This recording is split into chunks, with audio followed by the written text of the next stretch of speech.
नमस्कार दोस्तों, SGN education में आपका स्वागत है। दोस्तों, मेरा पहला वीडियो आप भाइयों ने देखा, उसे लाइक किया,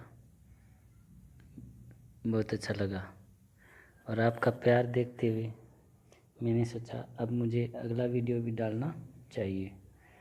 तो दोस्तों, अपन बात कर रहे थे यहाँ पर राजस्थान के भौतिक प्रदेशों की, और राजस्थान के जो भौतिक प्रदेश है उसको अपन ने अलग अलग भागों में विभाजित किया था, जिसमें अपन ने पढ़ा था डॉक्टर बी सी मिश्रा का वर्गीकरण, जो 1967 में हुआ था, 1967 में। और उसके बाद जो 1971 में वर्गीकरण किया था डॉक्टर रामलोचन सिंह जी ने, उनका वर्गीकरण, उस पर चर्चा की थी। और अपन जो वर्तमान में अध्ययन करते हैं जिन भौतिक प्रदेशों का, जिनका वर्गीकरण पढ़ते हैं, वो है डॉक्टर रामलोचन सिंह जी का वर्गीकरण, जिन्होंने राजस्थान को जो 4 मध्यम श्रेणी के प्रदेशों में विभाजित किया था। एक तो अरावली पर्वतमाला, दूसरा था पश्चिमी मरुस्थल, और तीसरा था पूर्वी मैदान,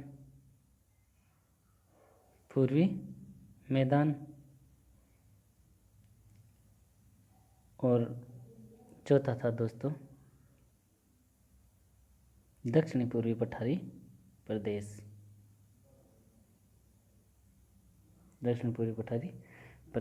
तो इस प्रकार से अपन ने यहाँ तक अध्ययन किया था।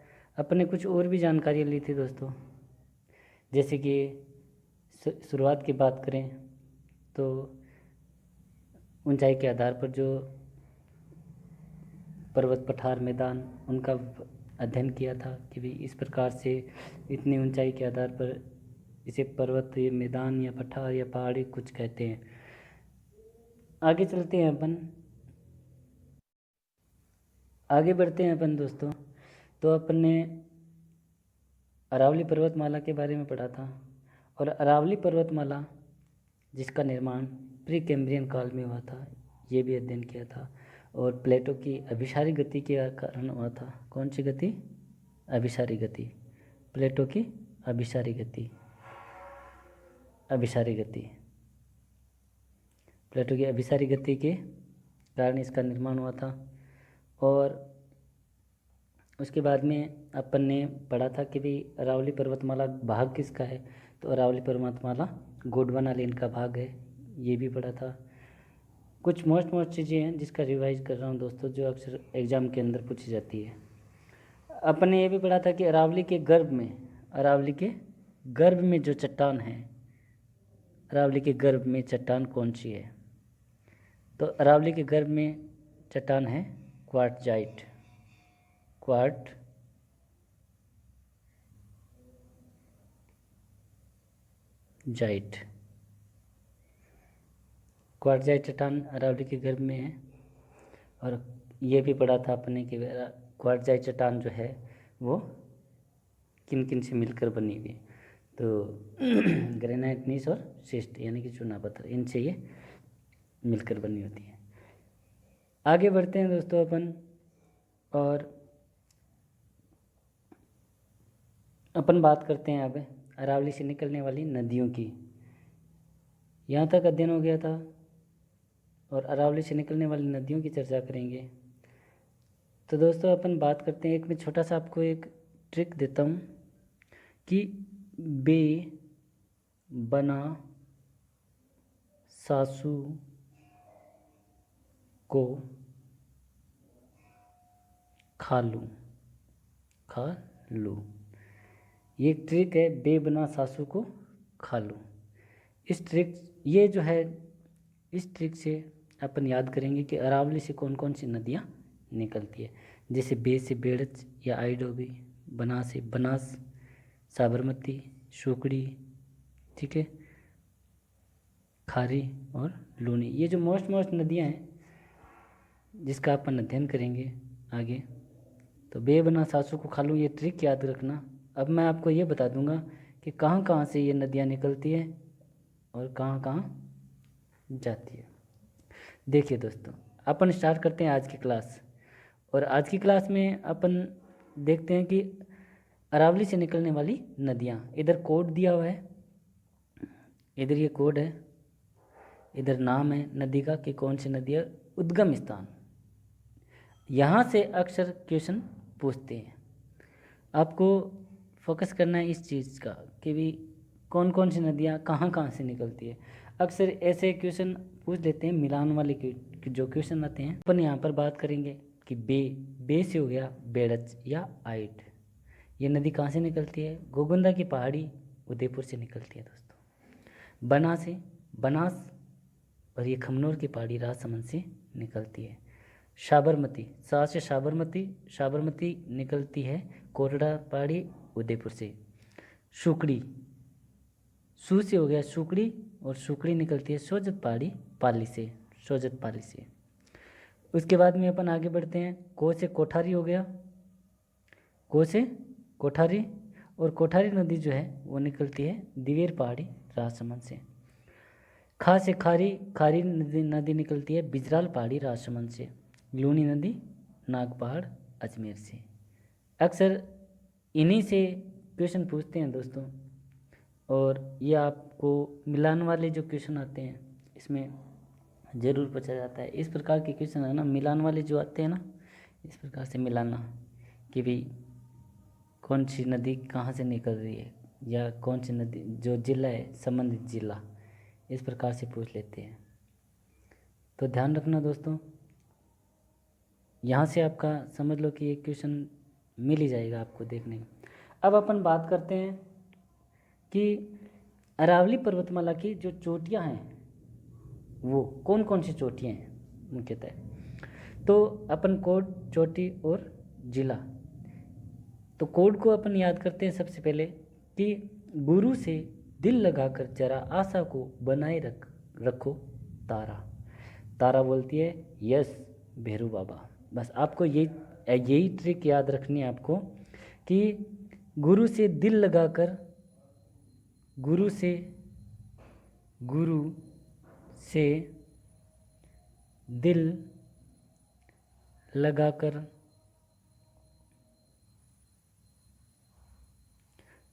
आशा को बनाए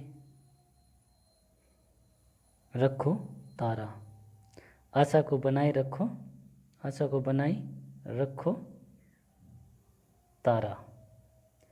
और तारा बोलती है यस, जवाब देती है यस भैरू बाबा। अब आपको यहाँ से ये सारी नदियाँ, चोटियाँ जो है मिलेगी। तो दोस्तों अब एक बार अपन देखते हैं कि गुरु से दिल लगाकर जरा आशा को बनाए रखो तारा, और तारा बोलती है यस भैरू बाबा। बस इतनी ट्रिक याद रखनी है। अब अपन पढ़ते हैं गुरु शिखर, जिस चोटी की ऊंचाई 1722 मीटर है, सिरोही जिले में। से शेर 1597, ये भी सिरोही जिले में है। और उसके बाद में दिल लगाकर यानी कि दिलवाड़ा, ये भी सिरोही में है। जरगा, जरा से जरगा, ये उदयपुर में है। आशा से अचलगढ़, ये सिरोही जिले में है। को से कुंभलगढ़ राजसमंद जिले में है। और बनाए को अपन यहाँ पर साइलेंट करते हैं। और आगे बढ़ते हैं अपन। र से रघुनाथगढ़, सीकर से निकलती है, सीकर में है ये चोटी। और खो से खो नागौरियन, ये जयपुर में है। तारा से तारागढ़ अजमेर में है। और भेरू से भेराज, ये अलवर में। बा से बाबई या बबाई, कुछ भी बोल दो, बबाई या बाबई, इस प्रकार से नाम लेते हैं। कहीं कहीं देखने को मिलते हैं आपको अलग अलग नाम। तो ये झुंझुनू में है। और बा से हो गया बेराट, बेराट जयपुर में है। तो ये इस प्रकार से चोटियाँ हैं दोस्तों। आपको संबंधित जिला ध्यान में रखना है, ऊंचाई से आपको कोई ताल्लुक़ नहीं रखना है, क्योंकि ऊंचाई का क्वेश्चन नहीं पूछेंगे आपसे। आजकल जो क्वेश्चन पूछने का जो ट्रेड है वो सर चेंज हो गया थोड़ा। तो आपको सीधा सीधा ऐसे क्वेश्चन कभी नहीं पूछेंगे कि भाई हाँ गुरु शिखर की जो ऊंचाई है वो ज़रूर पूछ सकते हैं आपको, लेकिन इस प्रकार से जो और छोटी वाली या अलग जो चोटियाँ हैं वो नहीं पूछेंगे। तो आपको ये ध्यान रखना है कि गुरु शिखर कौन से जिले से संबंधित है। रघुनाथगढ़ है ये, जैसे अरावली है तो अरावली के 3 भाग हैं, मैंने आपको एक दिन बताया था अरावली के 3 भाग हैं। जी देखिए, ये दक्षिणी अरावली, ये मध्य अरावली और ये हो गया उत्तरी अरावली। अब उत्तरी अरावली की सबसे ऊंची चोटी कौन सी है, दक्षिणी अरावली की सबसे ऊंची चोटी कौन सी है, और मध्य अरावली की सबसे ऊंची चोटी कौन सी है। इस प्रकार से भी क्वेश्चन आपसे पूछ सकते हैं। तो जैसे अपन बात करते हैं यहाँ पर उत्तरी अरावली की, तो आपको पता है कि उत्तरी अरावली की सबसे ऊंची चोटी रघुनाथगढ़ है जो कि शिखर में है।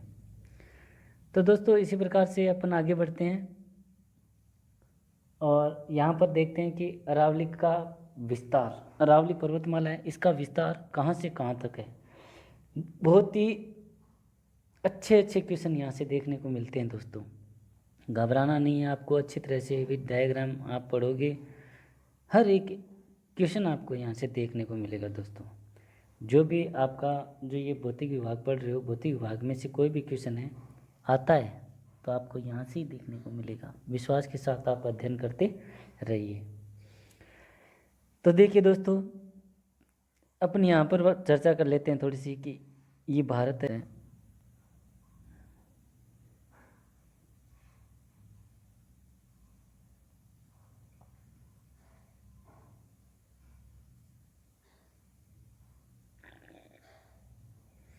ये भारत हो गया। अब यहाँ से ये अरब सागर है, ये बंगाल की खाड़ी हो गया। अरावली पर्वतमाला का विस्तार पढ़े दोस्तों तो यहाँ अरब सागर से इसकी शुरुआत होती है और ये गुजरात, राजस्थान, हरियाणा और दिल्ली तक जाती है, इस प्रकार से निकली हुई है। तो अरब सागर में जो है ये निकलती है, यहाँ से शुरुआत होती है इसकी और दिल्ली तक ये फैली हुई है। अगर बात करें अपन कि क्वेश्चन इस प्रकार से पूछ लेते हैं कि अरावली पर्वतमाला का जो पिता है वो क्या कहाँ से, तो अरब सागर का, ये सॉरी अरावली पर्वतमाला का जो पिता है वो अरब सागर है। यहाँ अपन बात करते हैं इसकी लंबाई की टोटल, तो इसकी टोटल लंबाई है 692। और राजस्थान की बात करें तो राजस्थान में 80% इसका विस्तार है 692 में से, क्योंकि 550 किलोमीटर राजस्थान में ही है, 550 किलोमीटर। और राजस्थान में जो ज़िले हैं, राजस्थान के 10 ज़िले हैं जिनसे ये अरावली पर्वतमाला निकलती है। तो जो दक्षिणी अरावली है, दक्षिणी राजस्थान में दक्षिणी अरावली में 4 ज़िले आते हैं, मध्य अरावली में 1 ज़िला और जो उत्तरी अरावली है उसमें 5 ज़िले सम्मिलित है। तो इस प्रकार से करके टोटल 10 ज़िले हैं, 10 ज़िलों में इसका विस्तार है, ये फैली हुई है। और आगे जाके ये हरियाणा में प्रवेश करती है, हरियाणा में डोसी पर्वत है और आगे दिल्ली है जहाँ पर जो लास्ट सीमा है JNU कैंपस, यहाँ तक ये फैली हुई है JNU कैंपस। तो दोस्तों इस प्रकार से अपन ने यहाँ पर देखा कि अरावली पर्वतमाला अरब सागर से निकलती है, अरब सागर से आती हुई है दिल्ली तक जाती है। अपन बात करें राजस्थान की, क्योंकि राजस्थान से यहाँ पर जो क्वेश्चन पूछते हैं राजस्थान से पूछते हैं कि राजस्थान में प्रवेश और निकास यहाँ से पूछेंगे। तो राजस्थान में खेड़ब्रह्म एक स्थान है, खेड़ब्रह्म स्थान से ये राजस्थान में प्रवेश करती है, सिरोही जिले में। फिर उसके बाद में ये जो निकास है कि ये जो बाहर निकलती है तो खेतड़ी सिंगाना, यहाँ खेतड़ी सिंगाना है जो झुंझुनू में है, ये बाहर निकलती है। अंदर तो ये राजस्थान में प्रवेश तो खेड़ब्रह्म सिरोही जिले में और बाहर निकलती है राजस्थान से खेतड़ी सिंगाना से। इस प्रकार से यहाँ राजस्थान में 550 किलोमीटर फैली हुई है। और ये पालनपुर गुजरात से होती हुई और ये आगे दिल्ली तक जाती है। अब उन 10 जिलों की बात करेंगे अपन कि कौन कौन से 10 जिले हैं जिनसे होकर अरावली निकलती है। तो दोस्तों, दक्षिण के, मध्य के, उत्तरी अरावली। तो अपन बात करेंगे कि दक्षिणी अरावली के कौन कौन से जिले सम्मिलित है यहाँ पर। तो राजसमंद, डूंगरपुर, सिरोही और उदयपुर। राजसमंद, डूंगरपुर, सिरोही, उदयपुर, ये 4 जिले दक्षिणी अरावली में सम्मिलित है। मध्य अरावली में अजमेर जिला एक ही है और उत्तरी अरावली में जयपुर संभाग कह सकते हैं अपन। और जयपुर संभाग के अंदर कौन कौन से जिले आते हैं आपको पता है। जयपुर आता है, दौसा, अलवर, झुंझुनू और सीकर, पूरा जयपुर संभाग। इतना ही याद रखना, जयपुर संभाग। अब आपको पता है जयपुर संभाग के अंदर कौन कौन से जिले सम्मिलित है। ये उत्तरी अरावली की हो गई। ये 10 जिले हैं जो राजस्थान के मध्य से निकलते हैं, अरावली वो। अब अरावली का गर्भगृह या पिता किसे कहा जाता है, तो अरब सागर। अरावली का गर्भगृह या पिता किसे कहते हैं, तो अरब सागर है। अरावली की शुरुआत ये पालनपुर गुजरात से होती है। राजस्थान में प्रवेश खेड़ब्रह्म सिरोही से। और जिले जिनके मध्य से गुजरती है, 10 जिले हैं राजस्थान के। यहाँ पे राजस्थान के 10 जिले हैं जिनसे ये गुजरती है। और राजस्थान से बाहर कहाँ होती है ये, राजस्थान से बाहर होती है ये खेतड़ी सिंगाना से। आगे किस राज्य में प्रवेश करती है, तो आपको पता है राजस्थान से आगे हरियाणा में ही यहाँ पर डोसी पर्वत है दोस्तों। हरियाणा में अरावली पर्वतमाला में डोसी पर्वत है, ये हरियाणा में है। अरावली की कुल लंबाई 692। राजस्थान में इसकी जो लंबाई है वो 550, यानी कि अरावली पर्वतमाला का 80% भाग राजस्थान में है। अंत कहाँ होता है, JNU campus Delhi. JNU campus Delhi में होता है। तो इस प्रकार से दोस्तों आपने आज पढ़ा कि अरावली से निकलने वाली नदियाँ और अरावली की जो चोटियाँ हैं उनके बारे में चर्चा की और आपने इसका विस्तार पढ़ा। आगे अपन क्लास लेते रहेंगे दोस्तों, और आप यहाँ पर पढ़ते रहिए विश्वास के साथ। कहीं से भी आपका क्वेश्चन गलत नहीं होगा।